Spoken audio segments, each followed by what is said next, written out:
জ্ঞান যার দীপ শিখা, বিজ্ঞান যার সাধনা, দেশপ্রেমে আজও তিনি বাঙালির প্রেরণা। রায়গঞ্জ গার্লস প্রাথমিক বিদ্যালয়ে শ্রদ্ধা ও মর্যাদার সঙ্গে পালিত হলো আচার্য প্রফুল্লচন্দ্র রায়ের ১৬৫তম জন্মজয়ন্তী। এদিন তার প্রতিকৃতিতে মাল্যদান ও পুষ্পার্ঘ্য অর্পণের মাধ্যমে অনুষ্ঠানের সূচনা হয়। শিক্ষক শিক্ষিকারা তার জীবন, বিজ্ঞান চর্চা ও দেশ সেবার নানা দিক তুলে ধরেন। ১৮৬১ সালের ২রা আগস্ট খুলনার রারুলি গ্রামে জন্মগ্রহণ করেন এই মহান বিজ্ঞানী। তাকে ভারতের রসায়নের জনক হিসেবে সম্মানিত করা হয়। ১৮৯৬ সালে তিনি মার্কিউরাস নাইট্রাইট যৌগ আবিষ্কার করে বিশ্বজুড়ে খ্যাতি অর্জন করেন। ১৯০১ সালে দেশীয় শিল্পের বিকাশে প্রতিষ্ঠা করেন বেঙ্গল কেমিক্যাল। গরিব ও মেধাবী ছাত্রদের সহায়তায় নিজের আয়ের বড় অংশ দান করতেন তিনি।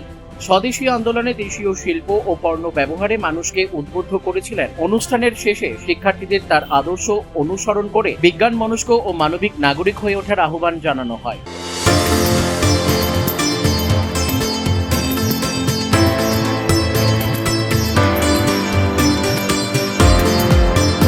ভারতের রসায়নের জনক, মার্কিউরাস নাইট্রাইটের আবিষ্কর্তা এবং বেঙ্গল কেমিক্যালসের প্রতিষ্ঠাতা আচার্য প্রফুল্লচন্দ্র রায়ের ১৬৫তম জন্মদিবস আজ বিদ্যালয়ে শ্রদ্ধা সহকারে ছাত্রছাত্রী এবং শিক্ষক শিক্ষিকাদের নিয়ে পালন করা হয়।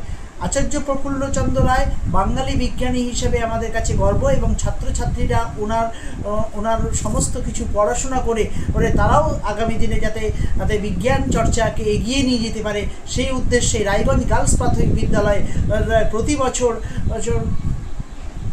প্রফুল্লচন্দ্র রায়ের জন্মদিবস পালন করা হয়। প্রফুল্লচন্দ্র রায়ের জন্মদিবসের সাথে সাথে আমাদের বাঙালি বিজ্ঞানী জগদীশচন্দ্র বসু থেকে শুরু করে অন্যান্য সমস্ত বিজ্ঞানীদের জন্মদিবস শ্রদ্ধা সহকারে বিদ্যালয়ে যেভাবে পালন করা হয় সেভাবেই আজকে প্রফুল্লচন্দ্র রায়ের জন্মদিবস পালন করা হলো। ছাত্রছাত্রীরা প্রফুল্লচন্দ্র রায়ের জীবনী নিয়ে আলোচনা করেছে এবং তারা বক্তব্য রেখেছে। রায়গঞ্জ থেকে রামকৃষ্ণ দাসের রিপোর্ট, কুলিক নিউজ।